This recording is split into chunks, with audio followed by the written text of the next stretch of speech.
بخشش کر. یہ چوتھی. کتنی ہو گئی؟ کتنی ہو گئی؟ وہ پچھلے افغانستان والے کتنی؟ نہیں سمجھ آ رہی. سپیکر خراب ہے کیا؟ میری آواز خراب؟ کتنی؟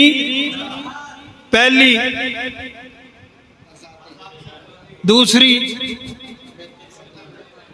تیسری، توبہ کی توفیق مل جائے. چوتھی مغفرت. واپس گیا. آقا نے دیکھا خالی ہاتھ ہے، یہ تو پھل لینے کے لیے گیا تھا. وہ کیا ماجرا ہے، تو خالی آ گیا ہے، ہم انتظار کرتے رہے. تو اس نے کہانی سنائی کہ میں جا رہا تھا تو ایک جگہ محفل لگی ہوئی تھی، بیان ہو رہا تھا، تو ایک اللہ والے نے یہ کہا کہ یہ ضرورت مند ہے، اس کی ضرورت پوری کر دے تو میں دعائیں دوں گا. تو خالی ہاتھ نہیں لایا، میں بہت کچھ لے کے آیا. میں خالی ہاتھ بہت. انہوں نے کہا کیا دعائیں تو نے لی 4 درہم دے کر؟ انہوں نے کہا جی ایک دعا تو میں نے یہ لی کہ مجھے اللہ تعالیٰ آزادی دے دے. انہوں نے کہا جی میں نے تجھے آزاد کیا. آواز نہیں آ رہی، سمجھ نہیں آئی. تجھے میں آزاد کرتا ہوں، آزادی. دوسری دعا انہوں نے کہا جی دوسری دعا میں نے کی تھی کہ یا اللہ اس کا بہتر بدلہ دے لے جو میں دے رہا ہوں. آقا نے کہا کہ جاؤ فلانے گودام میں 400 درہم اس کے بدلے لے. کتنے؟ 400. یہ نعم البدل. اچھا بچہ، چلو لے. تیسری کیا دعا؟ انہوں نے کہا جی میں نے یہ دعا کرائی ہے کہ اللہ تعالیٰ آپ کو اور آپ کے دوستوں کو توبہ کی توفیق، آپ ان گندے اعمال سے بچ جائیں، آپ درست راستے پر. اس نے کہا کہ میں تم سے وعدہ کرتا ہوں کہ آج کے بعد کوئی گندا عمل نہیں کروں گا، میں اللہ سے معافی مانگتا ہوں، توبہ. اور گھر میں گیا اور اپنے گھر والوں سے کہا کہ میں نے توبہ کر لی ہے، اب تم بھی گندے اعمال سے توبہ کرو، آج کے بعد میں کوئی غلط. اس نے آخری کیا کی؟ آخری دعا کی مغفرت. انہوں نے کہا جی یہ تو میرا مسئلہ نہیں ہے، یہ تو اللہ کا مسئلہ ہے. جو کام میرے اختیار میں تھے وہ میں نے کر دیے. یہ غلام بھی اور آقا بھی سو گئے. رات کو غیب سے آواز آئی کہ جو تمہارے اختیار میں کام تھے وہ تم نے کر دیے، اب جو ہمارے اختیار میں کام ہے ہم کیوں نہ کریں، تم سب کی مغفرت کر، تم سب کو معاف کر. تو دعا کے نتیجے میں اللہ تعالیٰ کیسے عطا کرتے، دعائیں کیسے رنگ لاتی.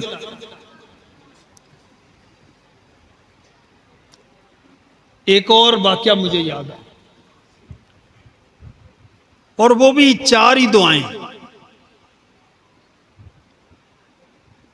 ہندو پاک کے ایک بڑے نامور شاعر تھے جگر مراد آبادی، بڑے اونچے درجے کے استاد الشعراء.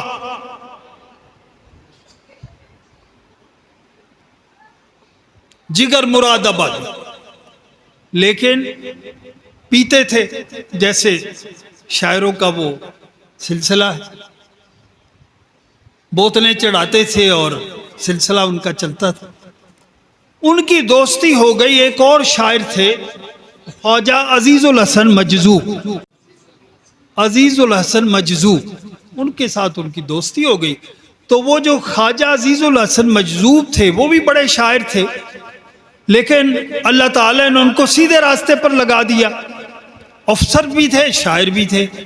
حضرت مولانا اشرف علی تھانوی رحمۃ اللہ علیہ کی خانقاہ میں پہنچے اور ان کے دامن سے وابستہ ہو گئے، مرید ہو گئے. اللہ تعالیٰ نے ان کا نقشہ بدل دیا، نیک صالح ہو گئے، صالحین کا لباس، داڑھی رکھ لی اور نیک اعمال، برے کاموں سے بچنا. تو ان کی کیفیات ہی بدل گئی، نقشہ بدل گیا. تو جگر مراد آبادی ان سے کہنے لگے کہ میں اس گندی زندگی سے بہت تنگ، شراب پیتا ہوں، بے نماز ہوں.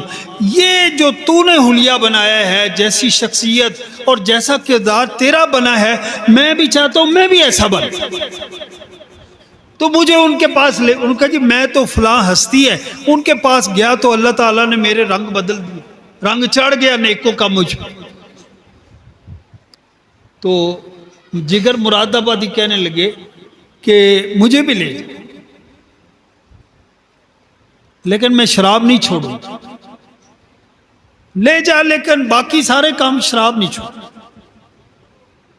اس نے کہا کہ پہلے خواجہ صاحب نے کہا کہ پہلے میں حضرت سے اجازت لے لوں کہ فلاں صاحب شراب کے بڑے رسیہ ہیں، تو یہ شراب پی کے آپ کی مجلس میں آئے گا تو آپ کو تکلیف پہنچے گی، خانقاہ میں آئے گا، تو میں پہلے اجازت لوں. جب حضرت سے بات کی کہ مراد آبادی جگر جو ہے وہ آپ کی خدمت میں آنا چاہتا ہے، تو میں نے اس طرح کہا. کیا کہا تو نے؟ انہوں نے کہا جی آپ مستقل شراب پیتے ہیں، تو آپ جب حضرت کی خدمت میں جائیں گے تو یہ اچھی بات نہیں لگی. تو حضرت نے فرمایا تو نے یہ کیوں نہ کہا؟ وہ کوئی بھائی رسول اللہ صلی اللہ علیہ وسلم کے پاس تو کافر بھی آتے تھے، تو آپ اپنی صحبت سے انہیں محروم نہیں رکھتے تھے. تو نے اسے کیوں کہا کہ میں پوچھوں؟ لے آتے. جب یہ پیغام خواجہ عزیز الحسن مجذوب نے جگر مراد آبادی تک پہنچایا تو وہ خوشی سے رونے لگے کہ مجھے حضرت تھانوی کی ملاقات اور صحبت کی اجازت مل گئی، ورنہ میں تو بہت پاپی اور گندا انسان ہوں. حضرت نے میرے لیے ملاقات کا پیغام دے دیا ہے. بڑے خوش ہوئے. کہتے ہیں کہ جب وہ حضرت کی خدمت میں جا رہے تھے تو بڑے عجیب جذبات تھے، توبہ کے جذبات تھے اور اپنے آپ کو نیک بنانے کے جذبات تھے. اللہ تعالیٰ نے ان سے ایک شعر کہلوایا، اب ہے روز حساب کا دڑکا پینے کو تو بے حساب پی. اب ہے روز حساب کا دھڑکا پینے کو تو بے حساب پینے. یہ شعر کہا. حضرت کی خدمت میں پہنچے، زاروں قطار رو رہے اور عرض کرتے ہیں حضرت میرے لیے دعا فرمائے، میں انتہائی گندا ذلیل انسان، میرے لیے 4 دعائیں کیجیے. حضرت 4 دعاؤں کی بات ہوئی، 4 دعائیں کیجیے. حضرت نے بڑا شفقت کا معاملہ کیا، بڑا اکرام کیا کہ بڑے اچھے جذبے سے آیا ہے بندہ. کہنے لگا جب وہ جا رہے تھے اللہ تو امید نہیں تھی کہ میری قبولیت ہو جائے یا حضرت مجھے اتنی شفقت دیں گے. گئے حضرت سے عرض کیا حضرت 4، ایک تو یہ ہے کہ میں شراب چھوڑ دوں، پہلی دعا میرے لیے کیجئے. میں دوسری دعا یہ ہے کہ میں داڑھی رکھوں، اللہ تعالیٰ مجھے داڑھی رکھنے کی توفیق، آپ دعا کریں. تیسری دعا ہے کہ میں حج کر لوں، اور چوتھی دعا ہے کہ اللہ تعالیٰ میری مغفرت کرے. حضرت نے دعا فرمائی اور تینوں دعائیں دنیا نے دیکھا کہ حضرت کی قبول ہو. جگر مراد آبادی نے شراب چھوڑی. ڈاکٹروں نے کہا کہ شراب چھوڑو گے تو مر جاؤ گے، شمار شراب تمہاری زندگی بن گئی ہے، اس کے بغیر تمہاری زندگی نہیں چل سکتی، اس لیے نہ چھوڑو. پوچھا کہ اگر چھوڑ دی تو کتنے سال زندہ رہوں؟ ڈاکٹروں نے کہا کہ آپ 8-10 سال اور گزار لیں گے. فرمایا کہ اگر چھوڑ دی تو انہوں نے کہا جی چند ہفتے چند مہینے بس اتنی زندگی. اللہ اکبر. جگر مراد آبادی نے کیا کہا کہ 8-10 سال جو میں اللہ کے غضب اور نافرمانی میں گزاروں اس سے بہتر ہے کہ میں 10 دن زندہ رہوں تو اللہ کی رحمت سے زندہ رہوں. مجھ پر اللہ کی رحمتوں کی برسات، مجھ پر غضب نازل ہو. اعلان کیا کہ میں شراب چھوڑتا ہوں. نتیجہ کیا ہوا کہ شراب چھوڑنے کے بعد اللہ تعالیٰ نے مزید صحت مند کر دیا، بیماریاں دور ہو گئی اور ٹھیک ٹھاک صحت مند جسم کے ساتھ زندہ رہے. پھر اللہ نے داڑھی کی بھی توفیق، اللہ نے حج کی بھی توفیق دی، اور جیسے ان کے آخری اعمال تھے اللہ سے امید ہے کہ اللہ تعالیٰ نے ان کی کامل مغفرت کر دی.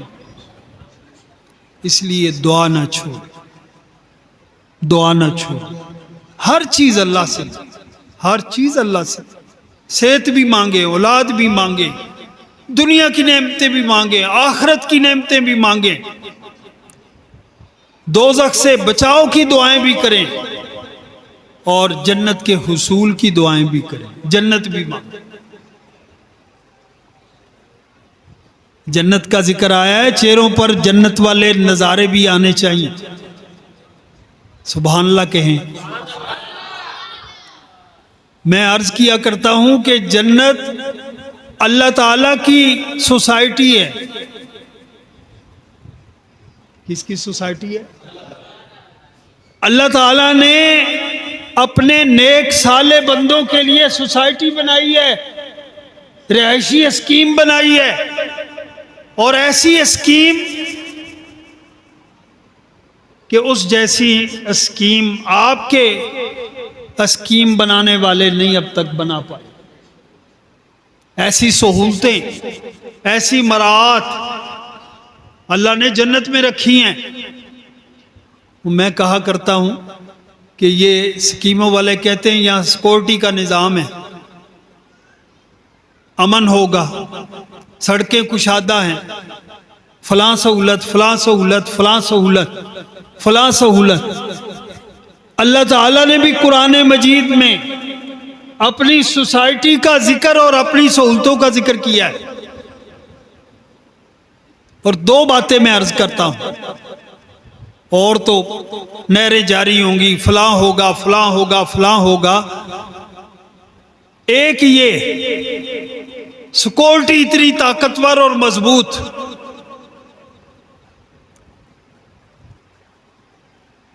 موت کا فرشتہ وہاں نہیں آئے گا. میرا خیال آپ کو بات سمجھ نہیں آئی.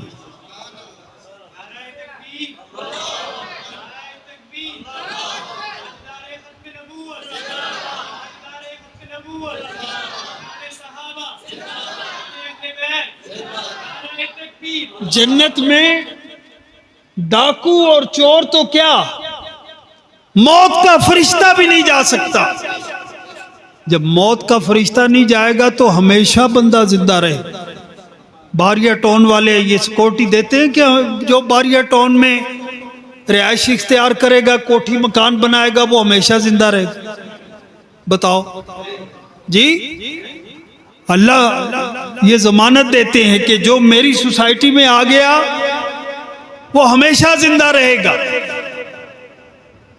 بولیے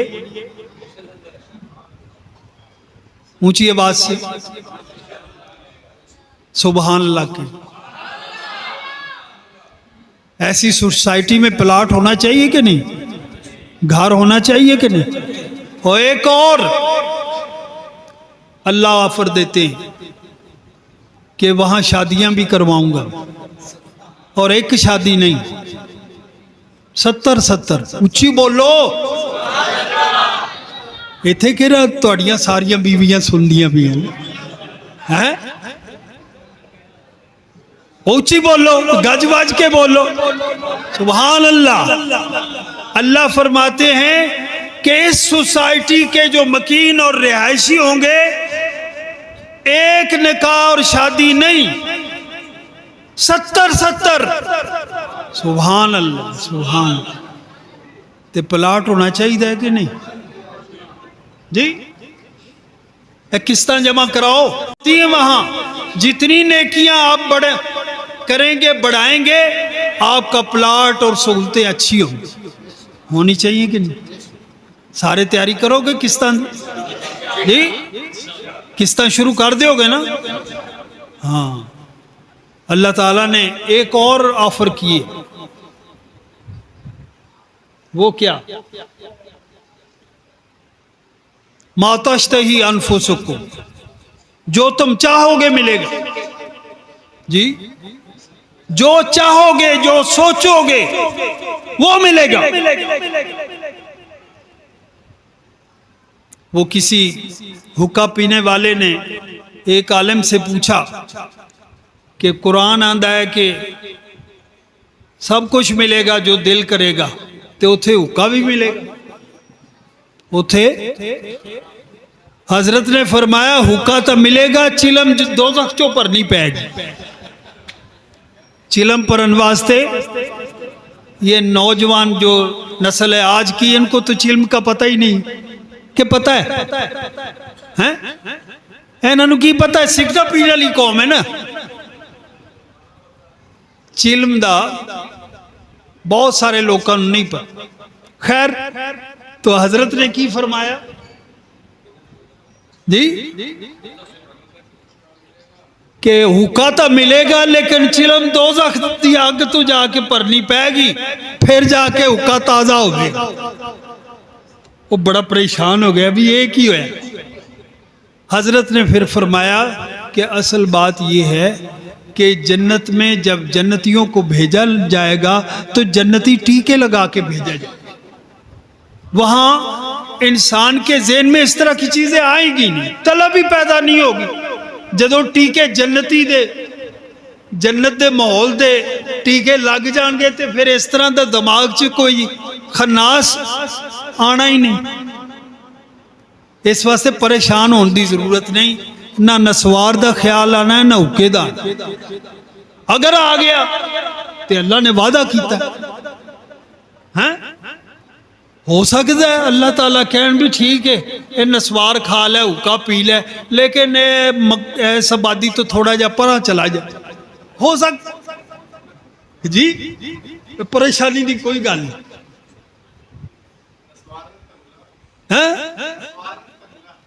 نسوارن طہورا، او سبحان اللہ سبحان. اوتھوں دی نسوار جڑی ہوئے گی او دا چسکا ہی جنتی نسوار ہونی.